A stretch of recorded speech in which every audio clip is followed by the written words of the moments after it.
చక్కటి వర్తమానాలు అందించే దైవజనులు రాజ్ కుమార్ డేవిడయ్య గారి సంఘములో ఈ పరిచర్యలో నేను కూడా ఈరోజు కలుసుకోవటం చాలా సంతోషం. స్తోత్రం. రోజు లైవ్ పెట్టి వాక్యాలు చెప్పేవారు చీరాలలో వీరు మాత్రమే. నేను అనుకుంటాను ఇంత సమయం వెచ్చిస్తున్నారు, ఇంత సమయం ఎక్కడదే గారికి అని. నేను ఒకసారి అడిగాను డైరెక్ట్గా, అయ్యా ఎలాగా రోజు ఇలాగ చెప్పగలుగుతున్నారు అంటే, నేను బ్రతికి ఉన్నంత వరకు నా ప్రాణం ఎప్పటి వరకు ఉంటుందో తెలియదయ్యా, నాలో ఉన్నదంతా ప్రజలకి తెలియజేయాలి, సంఘానికి తెలియజేయాలి. నా మంట, నా ఆశ, నా పిలుపు, నా దర్శనం ఎంతో ఉంది లోపల చెప్పడానికి. అది ఈ రీతిగా నేను నా ఆశని తీర్చుకుంటున్నాను, ప్రజలకి దేవుని వాక్యాన్ని అందిస్తున్నాను అని చెప్పారు. దేవునికి స్తోత్రం. అనుకుంటాం యూట్యూబ్లో డబ్బులు వస్తాయోనో, లేకపోతే ఈ వాక్యాలు రికార్డింగ్ చేసి ఎవరికైనా చూపిస్తే ఏదైనా డబ్బులు ఇస్తారనో. ఇస్తారా? నాకు ఇస్తే చెప్పండి, నేను కూడా ఈ ప్రయత్నంలో ఉంటాను. ఏమి లేదు, కానీ ఆశ. ఎవరైనా ఒక వాక్యమైనా ఒక్కళ్ళైనా ఈ వర్తమానం చూసి రక్షించబడతారు కదా అని, ఒక్కళ్ళకైనా ఈ వాక్యం పట్టిద్ది కదా అని. దేవునికి స్తోత్రం. సరే ప్రియులారా, యేసయ్యని ప్రేమించిన వారు ఉంటే చేతులు ఎత్తండి. సగమే, అంత సగమే ప్రేమించారు. ఈ అక్క అసలు ప్రేమించినట్టుగా లేదు. ఎత్తరా, చేతులు ఎత్తరా. ప్రేమించారు. ఎస్, ప్రేమించారు. యేసు ప్రభుని మనం ప్రేమించాం. అందుకే వసతులు ఉన్నా, ఎండైనా, కష్టమైనా ఈ 21 రోజు ఉపవాస ప్రార్థనలో కష్టంతో అయినా సరే పనులు ముగించుకొని స్థలానికి వచ్చాం. ప్రియులారా, క్రీస్తు ప్రేమ మనిషిని ఏ రీతిగా నడిపిస్తుందో ఈరోజు మనకు కొన్ని మాటలు క్రీస్తు ప్రేమను గురించి. యేసుక్రీస్తుని ప్రేమించిన వారిలో ఉండవలసిన లక్షణాలు నా అంశం పేరు. క్రీస్తుని ప్రేమించిన వారిలో చెప్పండి చెప్పండి, ఉండవలసిన లక్షణాలు మనలో ఉన్నాయా లేదా ఒకసారి మనం జ్ఞాపకం చేసుకోవాలి.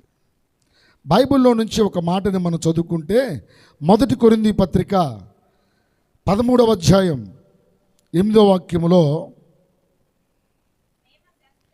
ప్రేమ శాశ్వత కాలం ఉండును. చాలు, దేవునికి స్తోత్రం. హల్లెలూయా, హల్లెలూయా. ప్రేమంట శాశ్వత కాలం ఉంటుందంట. అది క్రీస్తు ప్రేమ. మరి మన ప్రేమ, మన ప్రేమ సమృద్ధిగా ఉన్నప్పుడు దేవుని ప్రేమిస్తాం, సంఘాన్ని ప్రేమిస్తాం. మన ప్రేమ అన్ని పర్ఫెక్ట్గా ఉన్నప్పుడే చూపించగలుగుతాం. మన ప్రేమ కుటుంబంలో ఫైనాన్షియల్గా కానీ, శరీరంలో రోగాలు లేకుండా కానీ అన్ని విధాల బాగుంటే మన ప్రేమ చూపించగలుగుతాం. కానీ క్రీస్తు ప్రేమ గురించి చెబుతుంది. ఆయన ప్రేమ అంట ఎంతవరకు ఉంటుందమ్మా? హలో చెప్పండి అందరూ. శాశ్వత కాలం ఉంటుంది. క్రైస్తవునికి ఉండవలసిన లక్షణాలలో మొట్టమొదటి లక్షణము ఏమిటి అంటే, ఆయన్ని ప్రేమించిన వారిలో, ఇందాక చెప్పారు కదా మేము ప్రేమిస్తున్నామండి అని. క్రీస్తుని ప్రేమించిన వారిలో ఒక ప్రాముఖ్యమైన లక్షణం ఉంటుంది. ఆ ప్రేమ సంపూర్ణంగా లోబడి ఉంటుందంట. స్తోత్రం. ఏం చేస్తుందండి? ప్రేమ ఉన్న వాళ్ళు ఎలాగుంటారు? దేవుణ్ణి ప్రేమించేవారు ఎలా ఉంటారు చెప్పాలి అందరూ. హలో, వినపడుతుందా? దేవుని ప్రేమించిన వారు ఎలాగుంటారో గట్టిగా చెప్పాలి. మీరు హ్యాపీగా చెప్పట్లేదు. దేవునికి లోబడాలి, సంఘానికి లోబడాలి, దైవజనునికి లోబడాలి. ప్రతి విషయంలో దేవుని ప్రేమించిన వారి యొక్క పరిస్థితి అనగా నడవడిక, వాడి నడక, మాట తీరు సమస్తము లోబడినట్లుగానే ఉంటుంది. నేను అనేది కనపడదు. స్తోత్రం. హల్లెలూయా. ఆ ఉద్యోగాలు కనపడవు. 3 లక్షల రూపాయల జీతాలైనా ఏమై ఉంటారు? సంఘములో, కుటుంబంలో, సమాజంలో. He is Christian. క్రైస్తవుడు అనబడిన వాడు, దేవుని ప్రేమించేవాడు ఎలా ఉంటాడు? చెప్పట్లేదన్నమాట, చెప్పట్లేదు. లోబడి ఉంటాడు. సంఘానికి, సంఘ క్రమానికి, లేదా ప్రతివిధ పరిస్థితులకి మనల్ని చూడగానే సమాజం చెప్పాలా, అయ్యా మీరు ప్రార్థనకి వెళ్తారా? దేనిని బట్టి అంశంలోకి రండి. దేనిని బట్టి అండి? ఆ ప్రేమను బట్టి, మన నడవడికను బట్టి. క్రీస్తు ప్రేమను కలిగిన వాడు, నేను మొదటి మాటగా గుర్తు చేస్తున్నాను, ఏ గుణం కలిగి ఉంటాడో రాసుకోండి, సంపూర్ణంగా లోబడి ఉంటాడు. స్తోత్రం. క్రీస్తు ప్రేమను కలిగిన వాడు కులం ఉండదు, జాతి ఉండదు, మతం ఉండదు, ఆస్తి ఐశ్వర్య భేదం ఉండదు, చదువుకున్న భేదం ఉండదు. లోబడి ఉండడానికి అతను ప్రయత్నం చేస్తాడు, ఆ రీతిగా ప్రాక్టీస్ చేస్తాడు, ఆ రీతిగా బ్రతికి చూపిస్తూ ఉంటాడు. సమాజం అంటది గుడ్ క్రిస్టియన్ లైఫ్. మంచి క్రైస్తవ జీవితం ఎలా ఉంటుందంటే లోబడి ఉంటుంది. స్తోత్రం. హల్లెలూయా. చెప్పండి, సౌండ్ పెంచండి. వాస్తవానికి నాకు ఈ సౌండ్ సరిపోలేదు. నా దగ్గర 4 బాక్సులు ఇంకో మోనిటర్ కూడా పెట్టుకొని కూర్చుంటా, మంచి ఎక్కువ పెట్టుకుంటా. ప్రియులారా, దేవుని వాక్యాన్ని మనం తెలుసుకుంటే, ప్రభువుని నిజంగా మనం ప్రేమిస్తే, క్రీస్తు ప్రేమను మనం ఎలాగ చూపించాలి అంటే లోబడి చూపించాలి. యేసు ప్రభు శిష్యులు చెప్పుకుంటున్నారు, ఆయన రాకడలో కుడివైపున నేను, మరొకటి అంటాడు ఎడమ వైపున నేను. ఈ 12 మందిలో విశేషమైన భావాలు. పేతురు నిన్ను ఎక్కువగా ప్రేమిస్తున్నాడు కాబట్టి నిన్ను ఆయన కుడివైపు కూర్చోబెట్టుకోవచ్చు. ప్రభు వీళ్ళందరినీ గమనించాడు, ఇలా పరిస్థితిని, స్వభావాలని, అంతరంగాన్ని గమనించాడు. వీరందరూ ఏం కోరుకుంటున్నారు చెప్పాలి. అమ్మా చెప్పండి, మీకు తెలిసింది చెప్పండి. అధికారాన్ని, ఇంకా ఏందమ్మా, ఏం తెలియదా మీకు? ఏం కోరుకుంటున్నారు వీళ్ళు? అమ్మా నువ్వేం చెబుతావు? నువ్వు నేను అడిగితే కుడి పక్కన ఒకడు, ఎడం పక్కన ఒకడు, అక్కడ నేను, ఇక్కడ నేను, అసలు నేను ఎంత వదిలిపెట్టి వచ్చానని మరొకడు, నా ఆస్తిని ఎంత విడిచిపెట్టి వచ్చాను మరొకడు. వీళ్ళలో ఎన్నో విభేదాలు కనపడుతూ ఉంటే ప్రభు చెప్పాడు, వాళ్ళ కాళ్ళ దగ్గర కూర్చున్నాడు.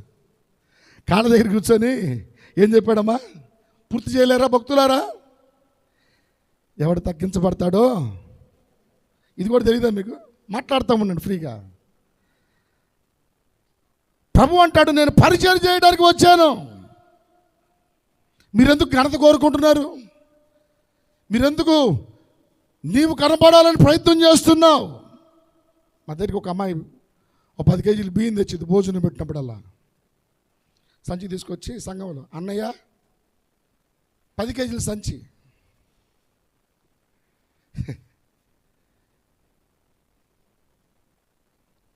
ఉప్పులాగా కలిసిపోవాలి కానీ కరివేపాకులాగా కనబడటానికి ఇష్టపడకూడదు.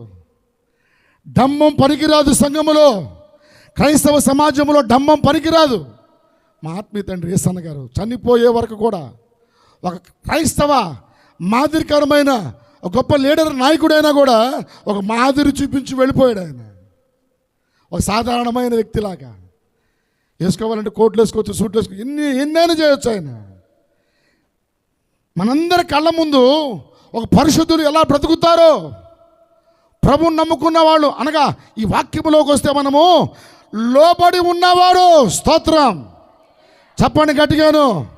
దేవుని వాక్యానికి లోబడిన వారు, దేవునికి లోబడిన వారు ఎలా కనబడాలో మనం ఎరిగి ఉండాలి. స్తోత్రం. హల్లెలూయా. నేను అనేది చావకపోతే క్రైస్తవ విశ్వాస జీవితంలో మనం ఎక్కడ ఇమడలేం. కుర్చీల కోసం చూసుకుంటాం. నన్ను పిలవలేదే, ఘనత లేదే, నన్ను గౌరవించలేదే. మేము నెలకి 10,000 రూపాయలు దశమ భాగం ఇస్తాం కదా, మేము ఈ విధంగా ఉంటాం కదా, మేము కానుకలు ఇస్తున్నాం, పరిచయం చేస్తున్నాం, అన్నిట్లో మేము ఉంటాం, మాకెందుకు ఘనత లేదు, మా పేరు మైకులో చెప్పలేదే. పిల్లరా, లోబడిన వాడు ఘనతను కోరుకుంటాడా? చెప్పాలి. యేసయ్య వచ్చి కాళ్ళ దగ్గర కూర్చుంటే వాళ్ళ సంగతి ఏంటి? వాళ్ళేం ఘనత కోరుకునేవాళ్ళు. యేసు ప్రభు తగ్గించబడాలి. స్తోత్రం చెప్పాలి. హల్లెలూయా, హల్లెలూయా, హల్లెలూయా. క్రైస్తవ జీవితము తగ్గింపుకు సాదృశ్యం. క్రైస్తవుడు అనబడిన వాడు తగ్గించుకొని బ్రతకాలి. ప్రభు చెప్పాడు కదా, తగ్గించబడిన వాడే. ఆయన తగ్గించుకున్నాడు. ఈరోజు క్రైస్తవులు అనబడిన వారు డంబం చూపించినప్పుడు, గర్వం చూపించినప్పుడు అపవాదిగా అంటాడు, hey my daughter, my son, నీవు నా వ్యక్తివి, నన్ను ప్రేమించే వ్యక్తివి నీవు. ఎందుకని? వీళ్ళు దైవ సంబంధమైన పోలికలు లేరు. వీళ్ళు ఎవరి పోలికలో ఉన్నారంటే అపవాదిగాడి పోలిక. లోబడిన క్రైస్తవ విశ్వాస జీవితం మనకు కావాలి. స్తోత్రం, హల్లెలూయా. మీకు లోబడి ఉన్న వారి గురించి 2 మాటలు చెప్పి మరొక అంశంలోకి వెళ్తాను. లోతు భార్య లోబడిందా? దేవదూతలే వచ్చి చెప్తున్నారు, అమ్మా నువ్వు ఇక్కడ ఉండకూడదు, ఈ ప్రాంతం మంచిది కాదు, నీ భర్త మాట విను. వినిందా? లోబడే మనిషి కాదు కదా, ఆ బుద్ధి లేదు కదా.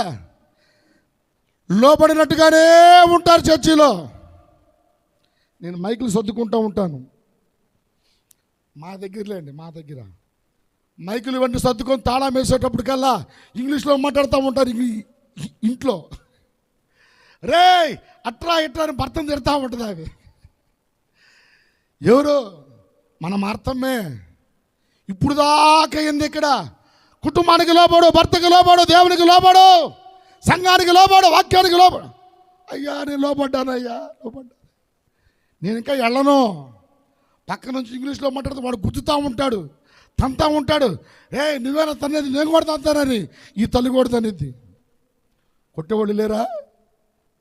ఉన్నారా లేరా? మర్యాదగా చెప్పండి. అయ్యో బాబోయ్, ఇప్పుడంతా లేడీస్ టైప్ నుంచే ప్రాబ్లం. భర్త బాధ్యతలు సంఘం పెట్టుకొని ఉన్నారు కొంతమంది. భర్తలు తన్నులు తినేవాళ్ళు, తన్నులు తినే భర్తలు నాకు చాలామంది తెలుసు. మళ్ళీ బయటకు వచ్చి లోపలికి వచ్చాడు, మర్యాద కూడదు, ఈరోజు వదిలిపెట్టేస్తా అంటా పోతాడు. వీడు తన్నులు తిని బయటకు వస్తాడు. ఆ అమ్మ చర్చికి వచ్చింది, వారంటాడు నా దగ్గరికి వచ్చి, అన్నయ్య ఇన్ని రోజులు చర్చికి వస్తుంది కానీ ఆ అమ్మ ఏం మారలేదు అన్నయ్య. ఏం చేస్తుందయ్యా? చెబితే పొరుగు పోయిద్దాడు చెప్పడు. అది చెప్పడు. చెబితే పొరుగు పోయిద్దని చెప్పడు. లోబడాలి. స్తోత్రం. అవ్వ భర్తకి చెప్పాడు, అమ్మా సొదొమ గొమొర్రాలో మనం ఉండటం మంచిది కాదు, దేవుడు దేవదూతలను పంపించి మనల్ని ఇక్కడి నుంచి వెళ్ళమంటున్నాడు.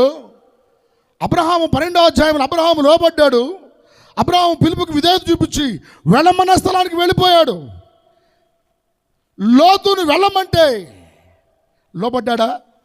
లోబడ్డాడు. భార్యకి చెబుతున్నాడు, ప్లీజ్ వెళదాం. ఆమె చూపులన్నీ వెనక తట్టే వదిలి వచ్చిన విశ్వాస జీవితం వైపు కాకుండా, ఉన్న విశ్వాస జీవితం వైపు కాకుండా వదిలి వచ్చిన పాత జీవితం వైపు అటే అటే అటే అటే తిరిగి చూస్తూ పిల్లారా మీకు తెలుసు విడవబడింది. అవ్వ ఆదామును చూసుకుంటే అవ్వమ్మ దేవుని మాట కానీ భర్త మాట కానీ ఉందా? లోతు భార్య విందా? చెప్పండి.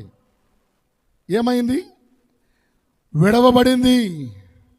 అవ్వ ఆదాములు చూసుకుంటే దేవుడు చెప్పాడు ఈ పండు మాత్రమే.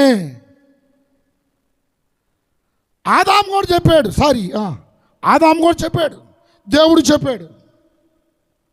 ఆమె ఎవరి మాట వింది? మాట్లాడండి, మీకు మూల కథ మరలా చెప్పక్కర్లేదు. ఎవరికి లోబడింది? ఎవరి మాట వింది? మరి దేవుని ప్రేమించాలని చెబుతున్నావు కదా, దేవునికి ఎందుకు లోబడవు? దేవుని ప్రేమించానండి, మరి లోబడ్డావా?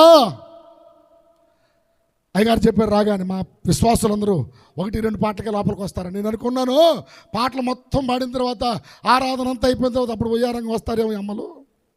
మీ అందరికి నేను చప్పట్లు కొడుతున్నాను. గ్రేట్, హల్లెలూయా. అలాగ ఉండాలి. ఒక దైవజనుడు చెప్పాడు హైదరాబాద్ కాన్ఫరెన్స్లో,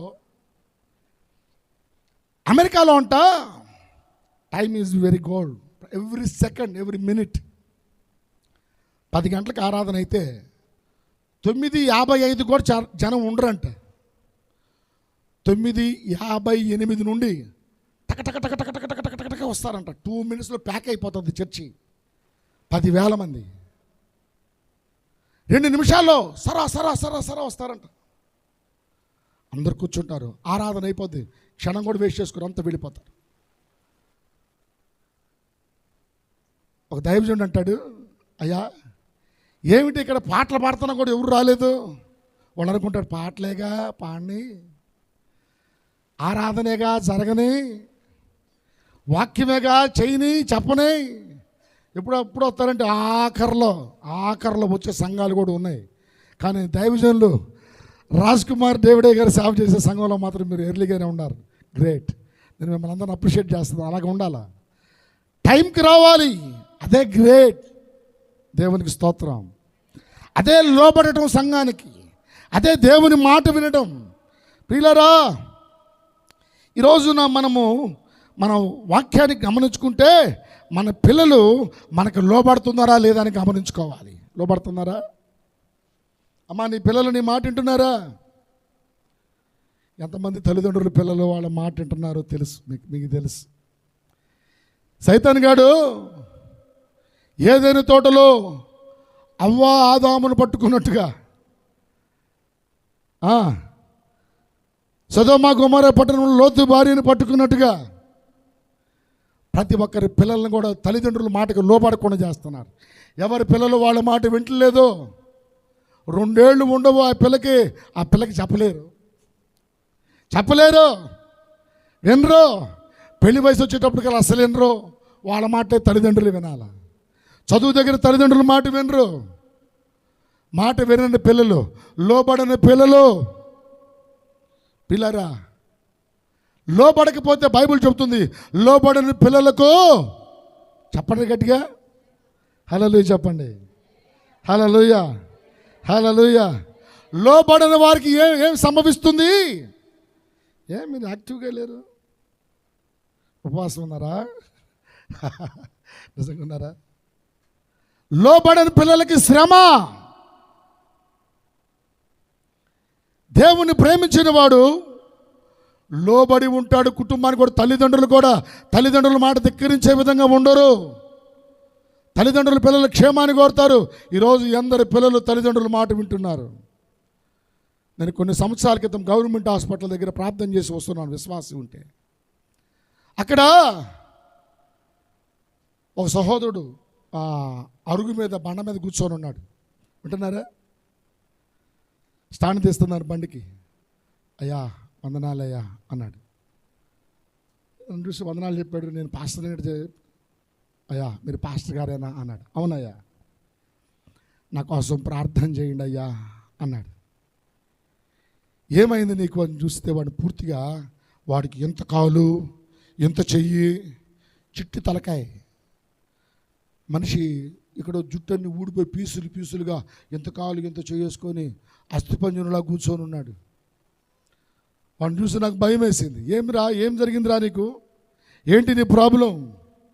అయ్యా డాక్టర్లు ఒక 4-5 రోజుల కన్నా ఎక్కువ బ్రతకదని చెప్పారయ్యా. ఏమైందయ్యా? నాకు ఎయిడ్స్ అయ్యా, లాస్ట్ స్టేజీలో ఉన్నాను. వాడిని కింద నుంచి పైదాకా చూస్తాను పూర్తిగా. వాడు 18 ఏళ్ళు లేవు. నీకు ఎన్నేళ్ళు రా? 18 ఏళ్ళు ఉంటాయి అయ్యా. 18 ఏళ్ల వయసులో నీకు ఎయిడ్స్ వచ్చిందా బాబు? అయ్యా 15-16 సంవత్సరాల నుంచి నేను పాపంలో పడిపోయాను. నా తల్లిదండ్రులు ప్రార్థనకి రా రా రా అన్నా కూడా నేను వెళ్ళలేదయ్యా. మా అమ్మ చర్చిలో చెప్పేది, అబ్బాయి ఏడంటే ఆడుకుంటున్నాకి వెళ్ళాడు, టీవీ చూస్తున్నాడు, ఆదివారం పూట కదా విశ్రాంతి, ఆదివారం పూట కదా రెస్ట్, ఆదివారం పూట ఫ్రెండ్స్ ఇంటికి వెళ్ళేదని ఆగిపోతారు కొంతమంది. వీడు అంటాడు, వాళ్ళు రమ్మన్నారయ్యా, నేను వెళ్ళలేదు. మరి ఏం చేసావురా, ఈ విధంగా అయిపోయావు? వయసుకు మించిన కోరికలు, వయసుకు మించిన ఆలోచనలు, వయసు ఎక్కువైపోయిన వారితో సాంగత్యం, సెల్ ఫోన్లో రకరకాలుగా వాడు దాన్ని వాడుకొని వయసుకు మించిన ఆలోచనలు చేసుకొని, వయసు రాకమునిపే 16 సంవత్సరాలకే వాడికి ఎయిడ్స్ వచ్చేసింది. ఆ తల్లిదండ్రులు ఊళ్ళో పొరుగు పోద్దాయా, ఇటు నేను చచ్చిపోయా, ఇటు నిలిపోయా, ఈ చావు మేము చూడలేం, వెళ్ళిపోమన్నారయ్యా. నేను ఈ హాస్పిటల్ దగ్గర ఉంటున్నాను. రాత్రిపూట ఎక్కడ పడుకుంటున్నావురా? కొట్లు ముందు పడుకుంటున్నానయ్యా, కొట్లు కట్టేసిన తర్వాత ఎవరైనా పెడితే తింటున్నానని చెప్పాడు. నాకు ఎంత వేదన వేసిందంటే, పట్టుమని 18 ఏళ్ళు మరణానికి సిద్ధమయ్యే ఒక 4-5 రోజుల్లో మరణం అంట. ఏమైంది అని నేను ఆలోచించుకుంటే, దేవుని మాటకి లోబడలేదు జీవితం. దేవునికి స్తోత్రం. చెప్పండి చేతులెత్తి హల్లెలూయా. దేవునికి లోబడితే ఏది పాపమో, ఏది మంచిదో, ఏది చేయాలో, ఏది చేయకూడదో పరిశుద్ధాత్ముడు మనకు గుర్తు చేస్తూ ఉంటాడు. దేవుడు మనకు గుర్తు చేస్తూ ఉంటాడు. మన హృదయాల్ని దేవుడు ఖండిస్తూ బుద్ధి చెబుతూ ఉంటాడు. వయసుకు మించిన జ్ఞానం అక్కర్లేదు, వయసుకు మించిన ఆలోచనలు అక్కర్లేదు. ప్రియులారా, వయసుకు మించిన ఊహల ఉద్దేశాలతో పోయి వయసు రాకమునిపై చచ్చిపోతున్నారు ప్రజలు. దేవునికి లోబడితే, వాక్యానికి లోబడితే, దైవజనుడు ఆహ్వానానికి లోబడితే నీ భర్త, నీ కుటుంబం, నీ బిడ్డలందరూ సంఘంలో నిలిచి ఉంటారు. చప్పలు కొట్టడానికి గట్టిగాను స్తోత్రం, స్తోత్రం. దేవుని సన్నిధికి నీ బిడ్డలు తెచ్చుకోవాలి. పాస్టర్ గారి కోసం కాదు, నువ్వు ఇచ్చే 10 రూపాయలతో మేము బ్రతకలేం. ఒక ఆమంటది 20 రూపాయలు ఇచ్చి, ఎట్ట ఉందయ్యా, ఎట్ట ఉంది వారం అంతా, పనికి మళ్ళీ దాన్ని ఇచ్చిన 20 రూపాయలు ఆ రోజు నాకు 2 ఇడ్లీకి పనికి రాలేదు. దైవజనుడు ఏం తింటున్నాడో ఏం తింటలేదో కూడా గమనించుకోలేని విశ్వాసి ఎట్టా ఉంది, 2 ఇడ్లీ రావు 20 రూపాయలకి. నీ చిరిగిపోయిన తడిసిపోయిన 10 రూపాయలతో బ్రతుకు కాదు. ఆయన పరలోకం నుంచి మన్నా కురిపిస్తున్నాడు. స్తోత్రం. నేను ఆదివారం నా కానుక 250 రూపాయలు బలిపీఠం దగ్గర నిలబడి చెబుతున్నాను. ఆ రోజు అయిపోయి నిన్నే ఈ వారం అంతా ఎట్ట బ్రతకాలి?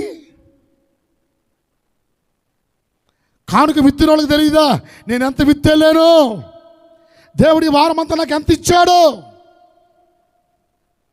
నేను ఎంత విత్తలేను సంఘంలో.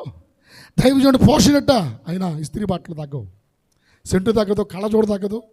బైక్ మీద పోతా ఉంటాం, అమ్మో ఎంత కోటీశ్వరుడో. నా దేవుడు కోటీశ్వరుడు. స్తోత్రం. ఆయన బిడ్డలని రోజు మహారాజులకు పోషిస్తాడు ఆయన.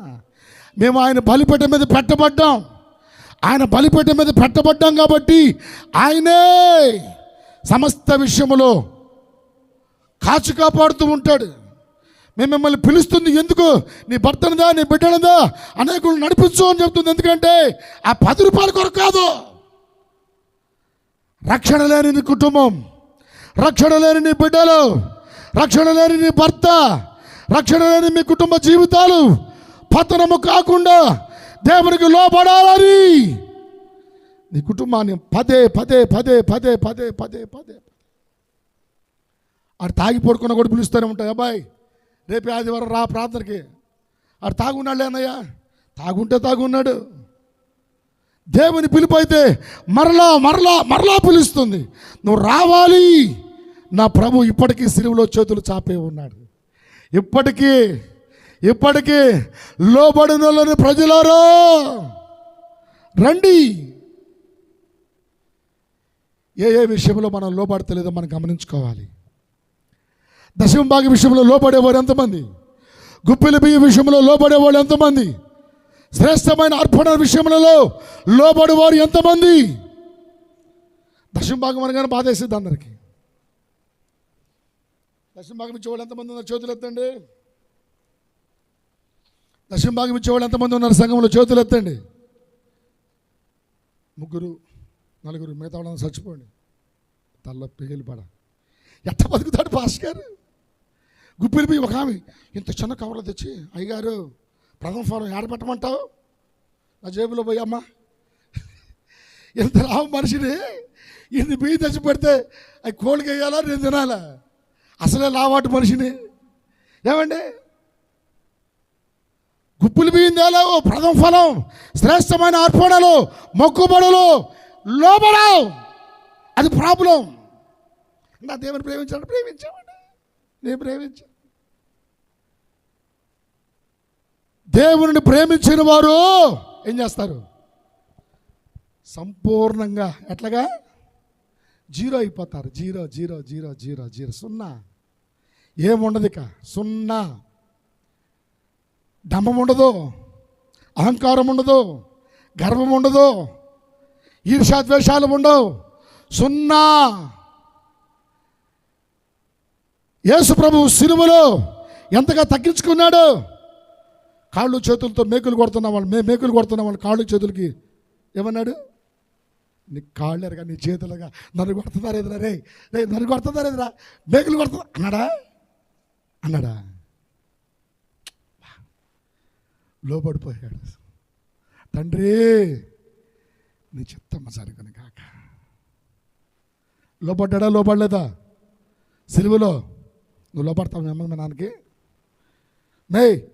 అంట్లు తోమంటే నేను తోమను పో, పద్దాకి నాకే చదువుతావు. అంట్లు తోమంటావు, అన్నం వండమంటావు, గుడ్లు ఉతకమంటావు. అమ్మాయి సాయంత్రం చర్చి మొత్తం కడగాలి, మొత్తం చుమ్మాల చేపలు మొత్తం నువ్వేసేసి మొత్తం చుమ్మేసేసి వెళ్ళాలంటే ఈ పాస్టర్ గారు మా అమ్మాయికే చదువుతారు. ఎందుకు పద్దాక? నాకున్న అనుభవం చదువుతున్నాను. నన్ను అడిగారు, అయ్యా మా అమ్మాయి తప్ప ఎవరు కనపడతలేదా నీకు పరిచర్యకే? అమ్మాయి నువ్వు చేయబాకని చెప్పా. 10 మంది వచ్చేవాళ్ళు ఇప్పుడు వచ్చారు, 10 మంది వచ్చారు చేయడానికి. స్తోత్రం, హల్లెలూయా హల్లెలూయా. ఆమెను ఆపేసింది. 10 మంది వంతులు వేసుకున్నాను. నేను అడుగుతాను చర్చిని, నేను సాపలేస్తాను. దేవుని కొరకు నువ్వు ఎంత విత్తుతావో అంత అధికమైన పంటను కోస్తావు. స్తోత్రం, హల్లెలూయా. తగ్గించబడితే హెచ్చించబడితే స్తోత్రం, హల్లెలూయా హల్లెలూయా. రెండవ మాట ఏంటంటే ప్రేమ సంపూర్ణ త్యాగం కలిగి ఉంటుంది. మొదటి మాట ఏంటి బ్రదరు? అమ్మా ఏం తలావుడు చెబుతుందా, నువ్వు చెప్పవా బంగారం? మొదటి మాట ఏంటి? ప్రేమ. అబ్బో బాగానే అంటున్నారు. ప్రేమ సంపూర్ణంగా లోబడి ఉంటుంది. నా మూలవాక్యం శాశ్వతమైన ప్రేమ అని చెప్పాను. క్రీస్తు ప్రేమను గుర్తు చేశాను. అయితే దీంట్లో ఒక 3 పాయింట్లు చెప్పి నేను ముగిస్తాను. మొదటి మాట ఏంటి? దేవుని ప్రేమను కలిగిన వారు ఎలా ఉంటారు? ప్రవర్తన ఎలా ఉంటారు? అందరూ చెప్పాలి గట్టిగా. నేను 2వ పాయింట్లోకి వెళ్ళను, లేకపోతే ఇక్కడే నుంచొని ఉంటాను. మొదటి మాట ఏంటి? సౌండ్ లేదండి. సంపూర్ణంగా లోబడి ఉంటారు. చెప్పండి, సంపూర్ణంగా లోబడి ఉంటారు. పక్కన వాళ్ళకైనా సెకండ్ నుంచి చెప్పండి, బ్రదర్ దేవుని ప్రేమ సంపూర్ణంగా లోబడి ఉంటుంది. మీరు సంపూర్ణంగా లోబడండి. నాకు చెప్పు, నువ్వు చెప్పు గట్టిగా. మీరు సంపూర్ణంగా లోబడండి. మీరు చెప్పుకోండి అమ్మా. దేవునికి సంపూర్ణంగా లోబడని చెప్పు. మేము చెప్పమే సంపూర్ణంగా లోబడమను. దేవునికి లోబడు చెప్పు.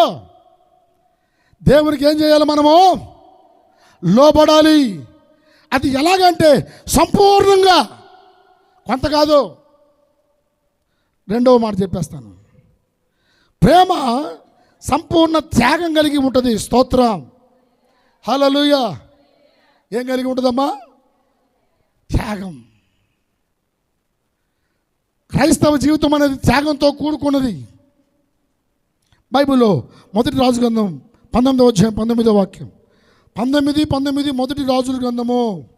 అతడు ఎడ్లను విడిచి ఏలియా వెంట పరిగెత్తి, నేను పోయి నా తల్లిదండ్రులను ముద్దు పెట్టుకొని తిరిగి వచ్చేదునని. స్తోత్రం, హల్లెలూయా. ఆ దిక్కులేనోడు కాదు, ఏలియా, ఎలీషా, వీళ్ళు ఒక విశేషమైన సంపదను కలిగిన వారు. ఏలియా గురువు, ఎలీషా శిష్యుడు. ఎలీషా ఎన్నరకలు ఇడ్లమ్మా, పొలం ఉంది, దున్నడానికి అన్ని విధాల సదుపాయాలు ఉన్నాయి, తాను వ్యవసాయం చేస్తున్నాడు. ఎప్పుడైతే దేవుని పిలుపు వచ్చిందో ఏం చేశాడంట? ఈ వాక్యం వినలేదా భక్తులారా? ఏం చేశాడమ్మా? ఎంతమంది చెప్తారమ్మా? నువ్వు చెప్పు. ఏం చేశాడు? విడిచిపెట్టాడా? త్యాగమా కాదా? సంపాదన విడిచిపెట్టుకోవడం త్యాగమా కాదా? ఉద్యోగాన్ని విడిచిపెట్టుకోవడం త్యాగమా కాదా? ఒకవేళ అక్కడ ఏదైనా లాస్ అయితే మళ్ళా వచ్చి పట్టుకోవాల్సి వచ్చిద్దామోనని పేతురు దగ్గర వల ఉంది. ఇది మాత్రం ఏం చేశాడో చూడండి. 21వ వాక్యం, 21 చదువమ్మా.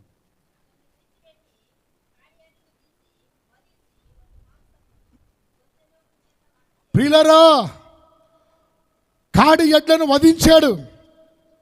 మళ్ళా ఎప్పుడైనా వస్తే ఈ బ్రతుకు తెరువు నాకు ఉండకూడదు, మళ్ళా వెనక పీకుడు ఈ ఆశ నాకు ఉండకూడదు. కాడి ఎడ్లను వధించి త్యాగపూరితంగా దేవుని సేవకి వెంబడించిన ఎలీషా, హల్లెలూయా హల్లెలూయా, త్యాగంతో కూడుకున్న సేవ, త్యాగంతో కూడుకున్న విశ్వాస జీవితం. దేవునికి స్తోత్రం. ఎలీషా ఎంత త్యాగం! పొలాన్ని విడిచాడు, ఎడ్లని విడిచాడు, తల్లిదండ్రులను విడిచాడు, దేవుని వెంబడించాడు. ఈరోజు ఇక్కడ ఉన్న మేము కానీ, మీ పాస్టర్ గారు కానీ, మీ పాస్టర్ గారు ఏ ఉద్యోగం చేస్తాడు అమ్మా? ఏ ఉద్యోగం అమ్మా మీ పాస్టర్ గారికి? మాస్టర్ గారా? ఏదైనా ఉద్యోగం చేసుకోవచ్చు కదా, చిన్న సంఘమే కదా, మన ఇక్కడ 1000 మంది ఏమి లేరు కదా, డబ్బులు కావాలిగా, ఏదైనా ఉద్యోగం చేసుకోవచ్చు కదా.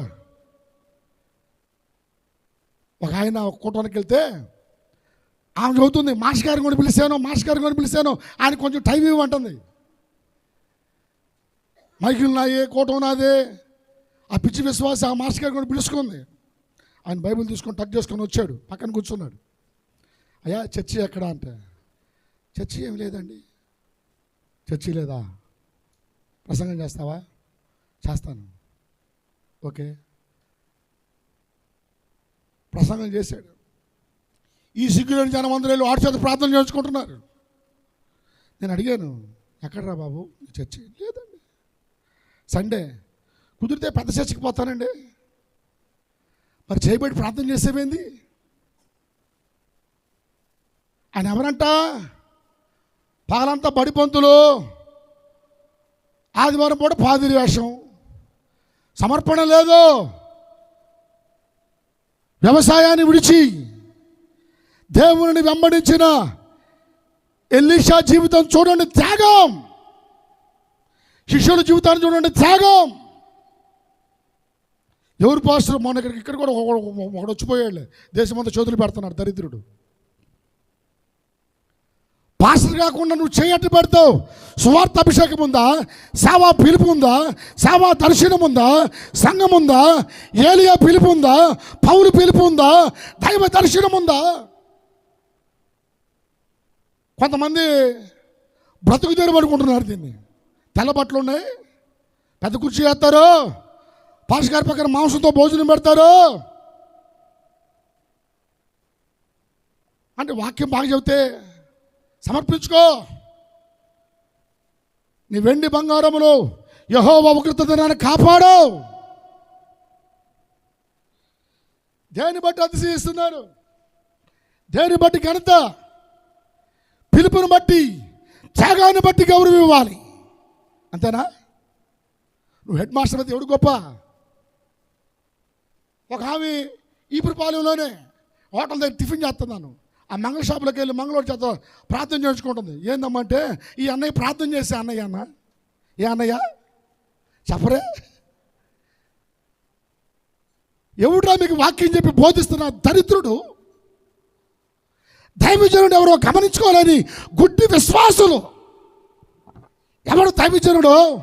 ఎవరు పిలుపు కలిగి ఉన్నారో, ఎవరు త్యాగపూరితమైన సేవ చేస్తున్నారో, ఎవరు అహరోను పిలువబడినట్టుగా పిలువబడి ఉన్నారో, త్యాగమేది? నేను బట్టల వ్యాపారాన్ని తోటవారిపాలెంలో జాకెట్లు, చీరలు, లంగాలు ఎన్నో సంవత్సరాలు అమ్మాను. నేను ప్రకాశం జిల్లాకి బాడీ బిల్డర్గా 4 సంవత్సరాలు జిల్లా ఛాంపియన్ని. సినిమాలోకి అటు ఇటు లోకంలో త్రాగుపోతే అన్ని వేషాలు, అన్ని వ్యవహారాల్లో పండిపోయాను. ప్రభు పిలిచాడు. వ్యాపారం లేదు, ఉద్యోగం లేదు, మీ అయ్యగారు లాగానే మీరు పెడితే ఒక ముద్ద తింటాం, స్తోత్రాలు చెల్లించుకుంటా, ఏ కాలక్షేపానికి వీడియోలు చేసుకుంటా, ఏదో తెలిసింది చెప్పుకుంటూ కూర్చోవడమే, ఏమి లేదు. ఇక నేను గుర్రం పెద్దపై కొట్లోనో ఏదో పట్టు షాపులోనో రవి షాపింగ్ మాల్లో చేస్తే పట్టు చీరల కౌంటర్లో కూర్చుంటే నెలకు 30,000 రూపాయలు జీతం ఇస్తారు ఏసీలో కూర్చోబెట్టి. ఎప్పుడైతే పిలుపు వచ్చిందో త్యాగం, దైవ పిలుపు, దైవ సేవ త్యాగంతో కూడుకున్నది. దేవునికి స్తోత్రం. క్రైస్తవ విశ్వాస జీవితం త్యాగంతో కూడుకున్నది. స్తోత్రం. హల్లెలూయా. ఎవరు పడితే వాళ్ళు మీ నెత్తి మీద చేతులు పెట్టకూడదు. సమర్పించబడిన దైవజనుడు ఇంట్లో ప్రార్థన చేయాలి. సమర్పించబడిన దైవజనుడు చేతులు పెట్టాలి. వారికే నువ్వు కానుక ఇవ్వాలి. ఆడికో ఈడికో బంగారం ఉందనో, వెండి ఉందనో, ఉద్యోగం ఉందనో, ఆడికి పెద్ద పొలం ఉందనో, ఆయన ఇంత ఎత్తుంటే ఎవడు గ్రేట్? అయ్యా ఆయన పాస్ గారు పెద్ద పొట్ట ఉంటుంది అయ్యా. అయితే ఏంటంటే ఈ పాస్ గారు గడ్డం ఉంటుందండి. గడ్డం ఉంటే గొప్పడా? సమర్పణ కలిగిన వారు, త్యాగం కలిగిన వారు మాత్రమే గొప్పవాళ్ళు. స్తోత్రం. హల్లెలూయా. చెప్పరే చేతులెత్తి. హల్లెలూయా, హల్లెలూయా. యేసు ప్రభు తన ప్రాణాన్ని యవ్వన కాలంలో త్యాగం చేసుకున్నాడు. త్యాగం చేశాడు లేదు తమ్ముడు? 33.5 సంవత్సరం త్యాగం. యాగమయ్యాడు మన కొరకు. ఆ సిలువ త్యాగాన్ని ఎందుకు ప్రజలు గుర్తు చేసుకోవట్లేదు? మంగళ పని చేసేవాడు రాత్రిపూట పాస్టర్ వేషమే, సైకిల్ షాపులో గాలి కొట్టేవాడు సాయంత్రం పూట తెల్లబట్టలు వేసుకుంటే పాస్టరే. సావుకుడు అనబడిన వాడు సమర్పించబడి ఉండాలి. బలిపీఠం మీద దహన బలి పశువును వధించువానిగా ఎప్పుడు బలిపీఠం మీద పెట్టబడిన వ్యక్తిగా ఉండాలి. సర్వాంగ బలి. స్తోత్రం. హల్లెలూయా, హల్లెలూయా. ప్రియులారా, ఈ విషయాన్ని ఎంతో వదిలేస్తే జక్కదే త్యాగం. జక్కయ్య జీవితంలో అందరూ ఏమంటున్నారు? పాపాత్ముడైన మనుషుడు. యేసు ప్రభు జస్ట్ చెప్పాడు, జక్కయ్య ఈరోజు నేను ఇంట్లో ఉంటాను. జక్కయ్య ఇంటికి వెళ్తే అందరూ ఏమంటున్నారు? వీడు పాపి. జక్కయ్య బయటకు వచ్చి అంటాడు, హలో నేను ఎవరి వద్ద అయినాను? సారీ నా ఆస్తిలో సగము. ఇది కూడా చెప్పవా? ఏది నోటి మీద తెలుసుకున్నాం బడి కాదు. నా ఆస్తిలో సగము చెప్పండి. జక్కయ్య కథ కూడా తెలియదు మీకు. మా చర్చిలో కొంచెం మా విశ్వాసం కదిలింది. ఏంటంటే తక్కువని చెబుతారు, చెప్పండి, రియాక్షన్ ఇస్తూ ఉండండి, మాట్లాడండి. నా ఆస్తిలో సగము అయినా పాపివే అంటున్నారు వాళ్ళు. మళ్ళీ అంటున్నాడు సెకండ్ స్టేట్మెంట్, నేను ఎవరి యుద్ధ అయినాను? డబుల్ ఇవ్వచ్చు కదా, త్రిబుల్ ఇవ్వచ్చు కదా. త్యాగం చూడండి ఎంత ఇస్తానంటున్నాడు. ఫస్ట్ టైం స్టేట్మెంట్ ఇచ్చాడు, సగము పాపిని అంటున్నారు కదా నన్ను. యేసు ప్రభు వచ్చాడు నా ఇంట్లోకి. ఆ పేరు నాకు ఉండొద్దు, సగం తీసుకెళ్ళిపోండి అయ్యా, పేదలందరూ రండి అయ్యా, పేదలకు మంచిగా చేశాడు. సెకండ్ స్టేట్మెంట్ అంటున్నాడు, నా ఆస్తిలో నేను ఎవరి వద్దైనాను? ఒకటికి ఇంకేముంటుంది ఆయన దగ్గర? నాలాగా అప్పులే మిగులుతాయి మా దగ్గర. మరి నన్ను వచ్చింది 250 కదండి, చిల్లర కోట్లు అప్పు చేసుకుని తినాలి కదా. బయటకు వచ్చి భేద మొహం పెట్టుకో, రాజు అలాగనే ఉంటాం. విశ్వాసం ఇంటికి వెళ్ళమ్మా, కందిపప్పు లేదు చెల్లెమ్మా, నువ్వు చింతపండు మార్తమ్మ కందిపప్పు ఇచ్చింది, ఆ చిట్టకి బియ్యం ఇచ్చింది అని అడుక్కో. రాజాలాగానే ఉంటాం, రాజాలాగానే కనపడతాం. ఎందుకంటే మన దేవుడు సమస్తమును చేయగలుగుతాడు. స్తోత్రం. భయపడం, ప్రస్తుత పరిస్థితులను బట్టి భయపడదు లేదు. ప్రియులారా, జక్కయ్య జీవితంలో సగము పేదలకి, మరి సగము 4 గంటలు 1కి 4 అంతలు. యేసు ప్రభు స్టేట్మెంట్ చెబుతున్నాడు, రాస్తాం. ఇతడును నేడు ఈ ఇంటికి రక్షణ. ఆస్తి పోగొట్టుకుంటే రక్షణ వచ్చింది పాస్టర్ గారు అనబాకండి. ఆస్తి కాదు పోయింది అక్కడ. ఆయన ఒక త్యాగాన్ని ప్రభు చూశాడు. నేను వస్తే నా ప్రజలు ఏదైనా చేయడానికి సిద్ధమే. స్తోత్రం, హల్లెలూయా. క్రైస్తవుడు అనబడిన వాడు త్యాగం కలిగి ఉండాలి. ఏది చేయటానికైనా త్యాగం ఉండాలి. త్యాగం లేకపోతే సేవ చేయలేం. సంఘానికి దాతృత్వం లేకపోతే సేవ ఎలా జరుగుతుంది? అందరూ కఠినమైన మనసుతో, అపవాది మనసుతో ఉంటే ఎలాగా? ప్రియులారా, ప్రేమ అనే మాట చెబుతాను. ఒక మాట అదేంటంటే ఇవ్వడం. ఏంటండి చెప్పండి? ప్రేమ అంటే ఏంటి? 2 నష్టపోవటం. ఏందమ్మా గట్టిగా చెప్పాలి. నష్టపోయారా ఎప్పుడైనా? ప్రేమించి నష్టపోయారా? ప్రేమ అంటే ఇవ్వటం. 2 ఎన్నో ఎలుగుతాయి మీ మైండ్లో ఈ మాటలు రెండిటికే. ఇది ఒక మాట పెద్ద ప్రసంగం. ఇవ్వటం ప్రేమ, నష్టపోవటం ప్రేమ. అంటే త్యాగం కలిగి ఉంటుంది ప్రేమ. 3వ మాట చెప్తాను. ప్రేమ సంపూర్ణ కృతజ్ఞత కలిగి ఉంటుంది. మొదటి మాట చెప్పండి, లోబడి ఉండాలి. 2వ మాట, 3వ మాట, కృతజ్ఞత కలిగి ఉండాలి. స్తోత్రం, హల్లెలూయా, హల్లెలూయా. కృతజ్ఞత ఉందా? సంఘం ఎడల, దేవుని ఎడల. ఇక్కడ సంఘం ఎడల, దేవుని ఎడల కానీ నిన్న కానీ కూరేసి ఇచ్చారనుకో. మన చిట్టుమ్మకి కూరేసి ఇచ్చింది అయ్యా. రేపు వారం మనం చేపలు తెచ్చుకుంటే మనం కూడా కూరేసి ఇవ్వాలి. కూర పెట్టిన వాళ్ళని గుర్తు చేసుకుంటున్నారు కానీ యేసయ్యని గుర్తు చేసుకుంటున్నారా? కృతజ్ఞత దేవుని ఎడల, దేవుడు చేసిన మేలుల ఎడల కృతజ్ఞత ఉందా? బైబిల్లో ఒక 2-3 మాటలు నేను త్వరగా చెప్పి ముందుకు వెళ్తాను. రిఫరెన్స్లు చెప్పే టైం లేదు.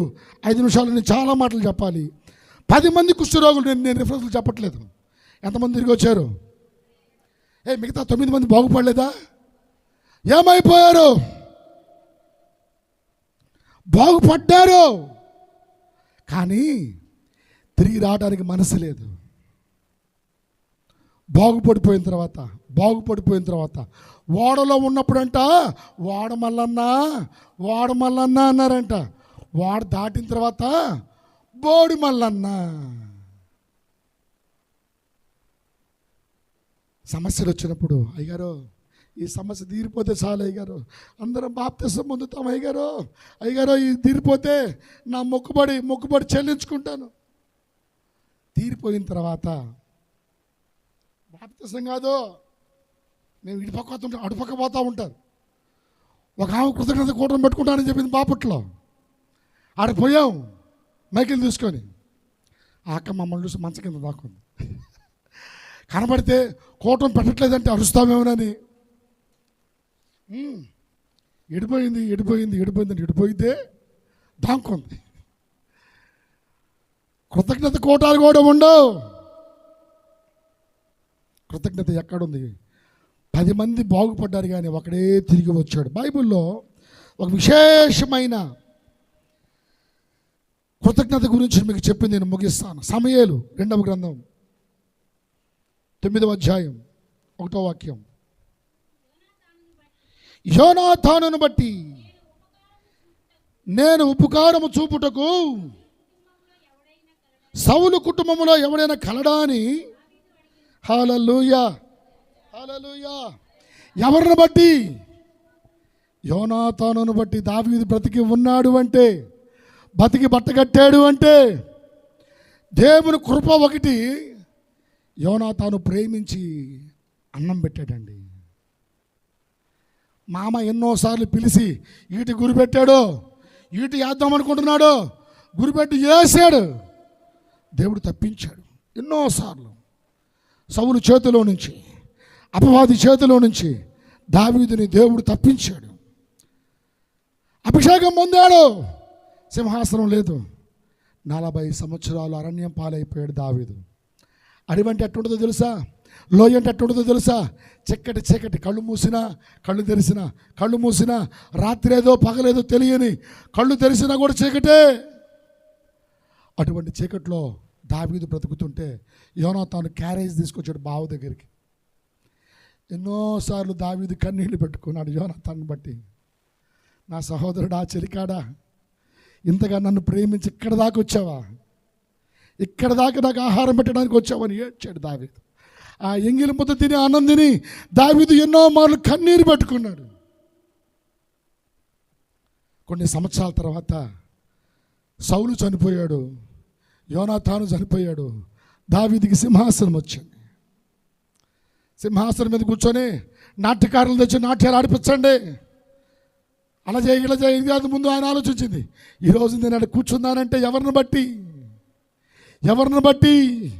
ఈ 9వ అధ్యాయం ప్రారంభం ఎవరి పేరుతో ప్రారంభించబడ్డ పరిశుద్ధాత్మ దేవుడు యోనాతానును బట్టి.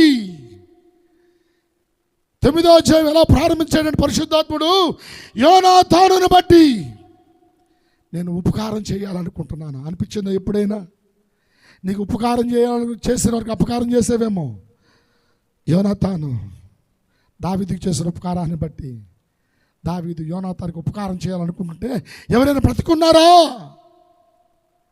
అయ్యా ఎవరు లేరయ్యా, అందరూ చచ్చిపోయారు చెబుతుంటే మరొకటి సాక్ష్యం ఇస్తున్నాడు. అయ్యా యోనాతానుకి కుంటు కాలు గలవాడు ఒకడు ఉన్నాడు, కుంటోడు అని చెప్తూ ఉంటే దావీదు అంటాడు, వాడిని తీసుకొని రండి.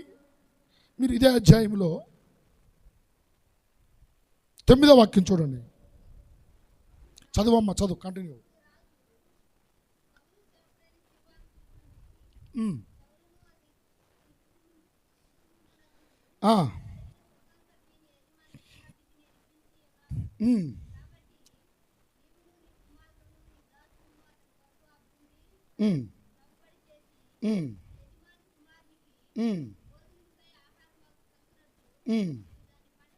పదమూడవ వాక్యం. మెఫీబోషెతు యెరూషలేములో కాపురం ఉండి సదాకాలము అతడు కుంటి కాళ్ళు గలవాడు, కుంటోడు. ఎక్కడ తింటున్నాడు భోజనం? అది కృతజ్ఞత. దేవుని నమ్ముకున్న వాళ్ళ దగ్గర కృతజ్ఞత కనపడుతుందా ఈరోజు? క్రైస్తవుడి దగ్గర ఉండవలసిన లక్షణాలు, నువ్వు దేవుని ప్రేమిస్తే 1 2 3 1 2 3. కృతజ్ఞత లేదు కాబట్టే రోగాలు వస్తున్నాయి. కృతజ్ఞత లేదు మన హృదయాంతరంగాలలో. నువ్వు దేవుని నమ్మితే, దేవుని ప్రేమిస్తే కృతజ్ఞత కలిగి ఉండాలి, త్యాగం కలిగి ఉండాలి, లోబడి ఉండాలి. స్తోత్రం, హల్లెలూయా. సంఘానికి లోబడి ఉండాలి, సంఘములో కృతజ్ఞత కలిగి ఉండాలి, సంఘములో త్యాగం కలిగి ఉండాలి. స్తోత్రం, హల్లెలూయా.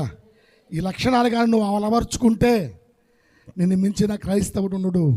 నువ్వు అనుభవించిన సంతోషం అంతకుముందు కన్నా రెట్టింపు అనుభవిస్తావు. స్తోత్రం.